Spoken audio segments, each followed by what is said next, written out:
আমি প্রত্যেকটা হিন্দুকে বলছি, বিজেপি যতদিন ক্ষমতায় আছে, বিজেপি যতদিন দিল্লিতে আছে, আর আগামী 20 বছরের মধ্যে হিসাব এদিক ওদিক হওয়ার কোনো জায়গা নেই। বিজেপি যতদিন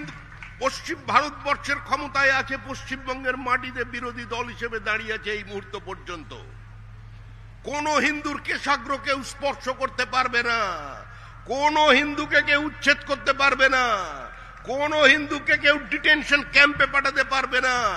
কোন হিন্দুর নাম ভোটার লিস্ট থেকে বাদ যাবে না। একইভাবে আমি ভারতীয় মুসলমানদের বলবো, যারা সাল্লাল্লাহু আলাইহি ওয়াসাল্লামের কসম খেয়ে এই দেশটাকে মাদারে বতন বলে থেকে গিয়েছিলেন, যারা এটাকে দারুল হার্ব যুদ্ধভূমি মনে করেননি, দারুল ইসলামে রূপান্তরিত করবার জন্য কোনো প্রয়াস করেননি, ধর্মান্ধ মৌলবাদের কাছে আত্মসমর্পণ করেননি, যারা হিন্দু মন্দির ভাঙায় অংশগ্রহণ করেননি, যারা ছোট ছোট ছেলে মেয়েদের বাড়ির বইতে আগুন লাগিয়ে দেননি, যারা হিন্দু মহিলাদের টানেননি, যারা সরস্বতী পুজো বন্ধ করবার জন্য স্কুলের দেওয়ালে মূর্তি পুজো বন্ধ করবার পোস্টার লাগাননি, তাদেরও চুল স্পর্শ করবার ক্ষমতা কোনো এসআইআর নেই। আমরা তাদের সঙ্গে আছি।